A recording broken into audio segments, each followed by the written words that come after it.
இத்திட்டத்தின் கீழ் தினசரி தூய்மை பணிகள், குடிநீர் வசதிகள் மற்றும் கழிப்பறைகள் பராமரிப்பு மற்றும் ஸ்கூல் கேம்பஸ்களுக்கு 24 மணி நேரம் பாதுகாப்பு ஆகியவை உறுதி செய்யப்படும். இதன் மூலம் நமது சூப்பர் சிஎம் ஆட்சியில் சூப்பர் சேஃப்டி, சூப்பர் ஸ்டூடெண்ட் மற்றும் சூப்பர் கேம்பஸ் உறுதி செய்யப்படும். முதற்கட்டமாக 10,000 பள்ளிகள் செயல்படுத்தப்பட உள்ள இந்த திட்டத்திற்காக 2026-27 ஆண்டுக்கான திருத்த வரவு செலவு திட்ட மதிப்பீடுகளில் 139 கோடி ரூபாய் ஒதுக்கீடு செய்யப்படுகிறது. தமிழ்நாட்டின் குழந்தைகளின் தாய் மாமன் ஆகிய நமது மாண்புமிகு தமிழ்நாடு முதலமைச்சர் அவர்கள் வழிநடத்தும் அரசு இது.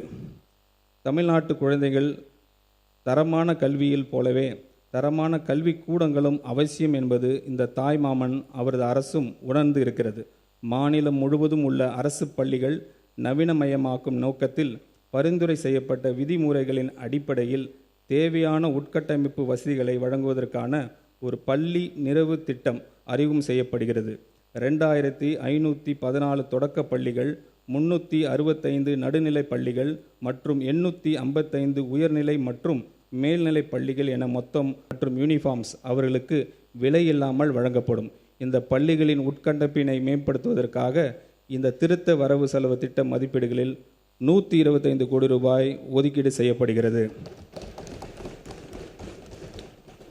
வேகமாக மாறி வரும் உலகளாவிய மற்றும் தொழில்நுட்ப யுகத்திற்கு ஏற்ப பள்ளி கல்வியின் பாடத்திட்டத்திற்கு அனுபவ ஆய்வு அடிப்படையில் எதிர்கால தலைமுறைக்கான திறன் சார்ந்த முழுமையான கல்வியாக மாற்றியமைப்பது காலத்தின் கட்டாயமாகும்.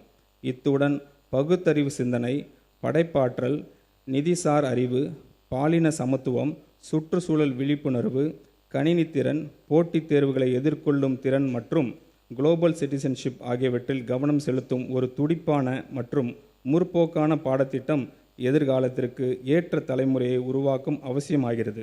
தமிழ்நாட்டை கற்றல் வெளிப்பாடுகளில் முதன்மையாக மாநிலமாக உருவாக்கும் நோக்கத்தில் பள்ளி பாடத்திட்டத்தை மறுசீரமைக்கும் இந்த அரசு 25 கோடி ரூபாய் நிதி ஒதுக்கீடு செய்கிறது.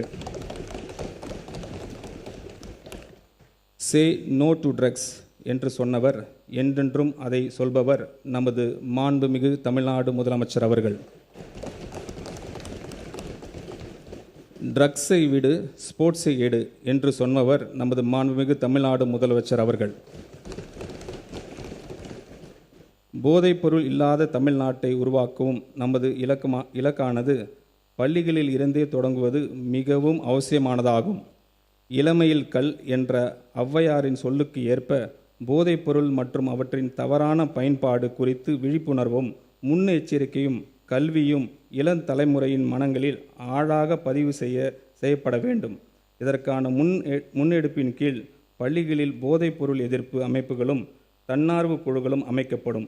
மேலும் இது குறித்து விழிப்புணர்வு ஏற்படுத்துவதற்காக 10581 என்ற உதவி எண்ணை ஸ்கூல் கேம்பஸ்களில் தெளிவாக காட்சிப்படுத்தப்படும். இந்த திட்டத்தினை செயல்படுத்த அரசு 7 கோடி ரூபாய் நிதி ஒதுக்கீடு செய்கிறது. அத்துடன் மாணவர்களுக்கும் ஆசிரியர்களுக்கும் பாதுகாப்பாகவும் இரகசியமாகவும் தகவல் தெரிவிக்க ஏதுவாக போதைப்பொருள் இல்லா தமிழ்நாடு, ட்ரக்ஸ் ஃப்ரீ தமிழ்நாடு என்ற ஆப்பின் மூலம் போதைப்பொருள் கடத்தல் மற்றும் பயன்பாட்டு குறித்து தகவல்கள் பகிரும் வசதியுடன் உருவாக்கப்பட்டு உள்ளது. தமிழ்நாட்டின் உள்ள பப்ளிக் லைப்ரரிஸ் மாநில அளவிலான டிஜிட்டல் லைப்ரரிஸ் என மாற்றம் செய்வதன் மூலம் டிஜிட்டல் அறிவு, ஒற்றை உறுப்பினர் சேர்க்கை, 24/7 வெப் மற்றும் கைபேசி வாயிலாக அணுகும் வசதி, டிஜிட்டல் உள்ளடக்கம், இலவச வைஃபை வசதி மற்றும் 38 மாவட்ட சென்ட்ரல் லைப்ரரிஸில் ஒர்க்கிங் ஸ்பேசஸ் வசதிகள் கொண்டு கற்றல் மற்றும் புத்தாக்க மையங்கள் செயல்படுத்தப்படும். இந்த நோக்கத்திற்காக பப்ளிக் லைப்ரரிஸை மறுவடிவமைப்பதற்கு இந்த அரசு 10 கோடி ரூபாய் நிதி ஒதுக்கீடு செய்கிறது. அரசு மற்றும் அரசு நிதியுதவி பெறும் பள்ளிகளில் 2026-27 கல்வி ஆண்டில் 11ஆம் வகுப்பு பயிலும் சுமார் 5.32 லட்சம் ஜென்சி இளம் தலைமுறை மாணவர்களுக்கு 277 கோடி ரூபாய் மதிப்பீடில் ஹெல்மெட் மற்றும் வாட்டர் பாட்டில் வசதிகளுடன் கூடிய நவீன பிராண்டட் சைக்கிள்ஸ் வழங்கப்பட உள்ளது. தன்னை உயிராக நேசிக்கும் ஜென்சி தலைமுறை தலைசிறந்த தலைமுறையாக வளர்த்தெடுக்கும் வேண்டும் என்பதில் உறுதியாக உள்ளார் நமது மாண்புமிகு முதலமைச்சர் அவர்கள். அதன் வெளிப்பாடே இந்த மேம்படுத்தப்பட்ட செயல் திட்டம். இந்த திருத்த வரவு செலவு திட்ட மதிப்பீடுகளில் பள்ளி கல்வித்துறைக்கு 44,527 கோடி ரூபாய் ஒதுக்கீடு செய்யப்படுகிறது. உயர்கல்வி தமிழ்நாட்டு நீட் தேர்வினை கடுமையாக எதிர்க்கிறது. நீட்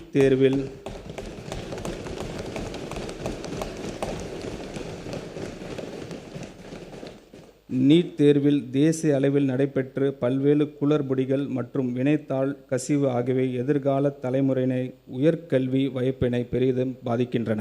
எனவே நீட் தேர்வு முறையான நடவடிக்கை ரத்து செய்து முந்தைய முறையான 12ஆம் வகுப்பு பொதுத் தேர்வின் அடிப்படையில் மருத்துவ கல்விக்கான சேர்க்கை தொடர்ந்திட ஒன்றிய அரசை தமிழ்நாடு அரசு வலியுறுத்துகிறது.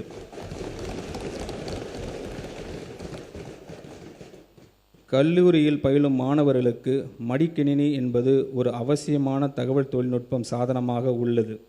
நாளுக்கு நாள் மேம்பட்டு வரும் இன்றைய தகவல் தொழில்நுட்ப உலகில் தங்கள் தொழில்நுட்ப அறிவை வளர்த்து கொள்ளவும் திறன் மேம்பாட்டு பயிற்சியினை பெற்றுக்கொள்ளவும் சிறப்பான வழியில் தங்கள் நேரத்தினை பயன்படுத்துவதற்கும் மாணவர்களுக்கு மடிக்கணினி மிகவும் பயனுள்ளதாக இருக்கும். இதனை உணர்ந்த நமது அரசு கல்லூரி மாணவர்களுக்கான வெற்றி மடிக்கணினி திட்டத்தை செயல்படுத்தும். 2000 கோடி ரூபாய் ஒதுக்கீட்டில் இத்திட்டம் கல்லூரி மாணவர்களின் கற்றல் திறனை மேம்படுத்தும் ஒரு கருவியாக அமையும். பிளே ஸ்டோர் மற்றும் ஆப் ஸ்டோரில் இருந்து பாலிமர் செயலியை QR கோடு மூலம் பதிவிறக்கம் செய்யுங்கள். செய்திகளை உடனுக்குடன் பெறுங்கள்.